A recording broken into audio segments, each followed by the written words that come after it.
There's a brand new update to Cyberpunk 2077 that just dropped a minute ago, and I will discuss everything that is brand new in this update, like I did with the last update as well. I will leave the link to the last update video down below in the description. Make sure to hit the like on the video and subscribe if you are completely new, and let's get right into it. Although the game is not available anymore for the PlayStation and Xbox, Hotfix 1.05 is now available for Xbox as well as PlayStation systems, and will soon follow on the PC versions as well. CD Projekt Red watches each and every one of my Cyberpunk 2077 videos, so if you have any feedback, let them know down below in the comments. I want to start off with some global fixes that count for all the platforms, and then later on start talking a bit more about the console specific changes and the PC specific changes too, and then lastly about the quests. Watch the video till the very end to know everything that's new, and let's get right into it. So global fix to the gameplay is that they improved the reaction times of the NPCs taking cover,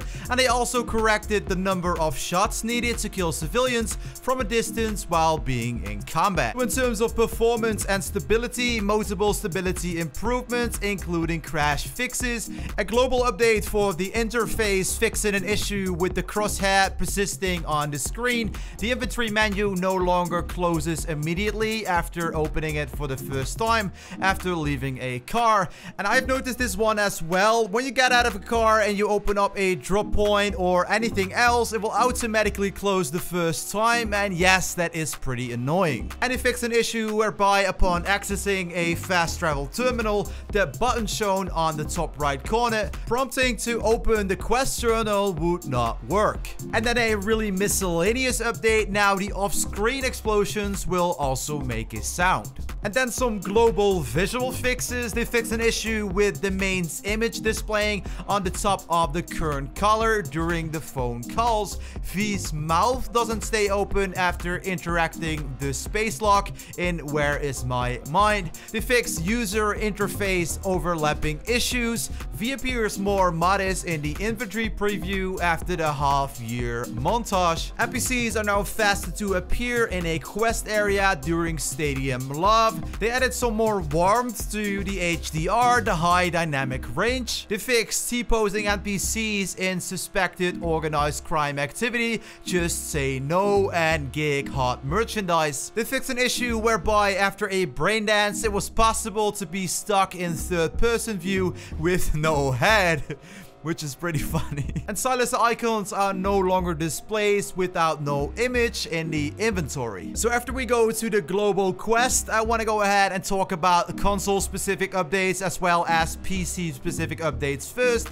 But let me first talk about the console specifics. On the console, they improved image sharpness with chromatic aberration and film grain on. Settings should no longer reset to default after several game sessions restarts. They fixed visual issues occurring during the transition between the heist and the love-like fire. They corrected the look of several vehicles. On the Xbox, entering combat while synaptic correlator is active no longer ends in a player health bar not being displayed. Also a patch for the Xbox, the game no longer becomes unresponsive when signing out from a profile when the controller disconnection message is visible. Telemetry consent requests will appear once more due to an early issue with setting request, and it fixed an issue whereby it was possible to fall down the elevator shaft in the mega building H8 in Automatic Love. And now let's talk about the PC specific patches. The AMD SMT optimized default core thread utilization for 4 and 6 core AMD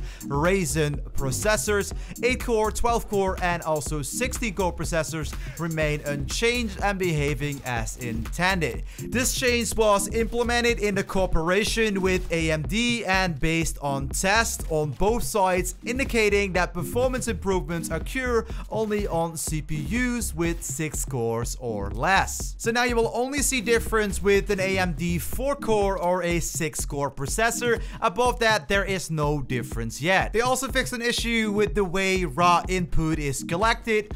And they removed the use of AVX instructions that does fixing crashes occurring at the end of the prologue on processors not supporting AVX. They removed deblock consoles to prevent functions that could lead to crashes or block quests. So CD Projekt Red says this does not mean that we do not want to support the modding community, but stay tuned for more info on that. Ray trace reflections should no longer seem too bright in comparison to the environment. They fixed an issue with Steam overlap crash on game shutdown. Now in terms of the global fixes for the quests in the game, Jackie will no longer disappear in the pickup or the heist. They fixed an issue preventing players from landing the helicopter in Love Like Fire. They fixed an issue with Take Mura not calling in Play It Safe. It's no longer possible to trigger the same dialogue twice in Big in Japan. They fixed an issue with Delamain appearing upside down at the end of Don't Lose Your Mind. Soul now correctly reaches the van in Riders on the Storm. Fast traveling before the encounter with the Tiger Claws no longer breaks the progression in I Fought the Law. They fixed the problem blocking process in Ghost Town if an autosave made upon a Raffen Chief's arrival was loaded. They fixed an issue with not receiving new calls or messages if Happy Together was filled as a result of combat. Elizabeth Perales stops being excessively insistent with her calls after her job offer is refused. The scene with Misty and Jackie now stops properly after leaving Vic's clinic. Wakako's dialogues no longer get blocked after finishing Search and Destroy. Walking away from Stefan in Sweet Dreams shouldn't prevent other characters from calling you anymore. Briggs Dedicator should now be properly interactable for players to disarm or set off your call. And also, elevator doors should now correctly open in the mission The Heist. Soul now correctly gets out of his car in the Riders on the Storm. They fixed the issue with not receiving new calls or messages after running too far away from Frank in War Pigs. Jackie now correctly leaves the factory after the combat is finished in the pickup. They fixed an issue with the Militech reinforcement not spawning if driving through the gate too fast in Forwards to Die.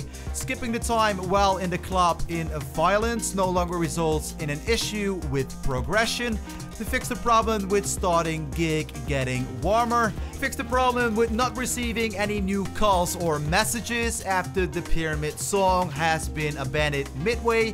To fix an issue whereby Delamain core could be already broken when players entered the core room in Don't Lose Your Mind. To fix an issue with Delamain not appearing or doing a nothing outside Afterlife in the Heist. To fix an issue with the objective getting stuck on Talk to Victor in the Ripper Dog.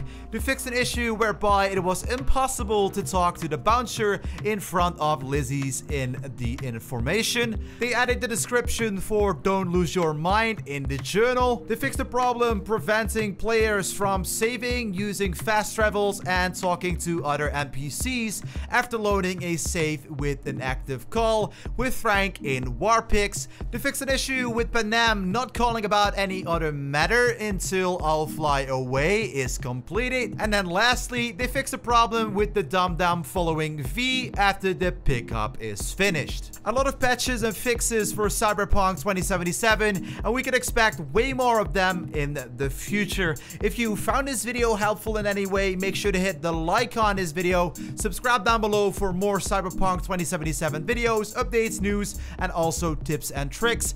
This has been your boy Cheese. I am out. Peace.